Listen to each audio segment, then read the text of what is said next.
தமிழில் Dutton, Don, எதற்கும் துணிந்தவன், Saripodhaa Sanivaaram, captain Miller, brother உள்ளிட்ட படங்களில் நடித்து ரசிகர்களின் கனவுக்கன்னியாக வலம் வருபவர்தான் நடிகை பிரியங்கா மோகன்.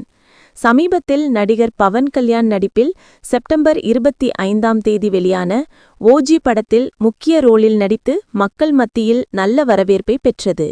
இப்படத்தில் நடித்த பிரியங்கா தெலுங்கு ரசிகர்கள் மத்தியில் மிகப்பெரிய வரவேற்பை பெற்று கொண்டாடப்பட்டு வருகிறார். இந்நிலையில் பிரியங்காவின் ஏஐ தொழில்நுட்ப புகைப்படங்கள் இணையத்தில் பகிரப்பட்டு வைரலானது. ஏஐயால் உருவாக்கப்பட்ட போலி புகைப்படங்களை பார்த்து பிரியங்கா மோகன் ஒரு விளக்கத்தை இணையத்தில் கொடுத்துள்ளார். அதில், என்னை தவறாக சித்தரிக்கும் வகையில் ஏஐயில் உருவாக்கப்பட்ட படங்கள் பரவி வருகிறது. தயவுசெய்து அந்த போலி புகைப்படங்களை ஷேர் செய்வதையும் பரப்புவதையும் நிறுத்துங்கள். ஏஐயை படைப்பாற்றலுக்கு பயன்படுத்தப்பட வேண்டுமே தவிர தவறான செயல்களுக்கு பயன்படுத்த அல்ல. நாம் எதை பகிர்கிறோம், எதை உருவாக்குகிறோம் என்பதில் கவனமாக இருப்போம் என்று தெரிவித்துள்ளார் பிரியங்கா மோகன்.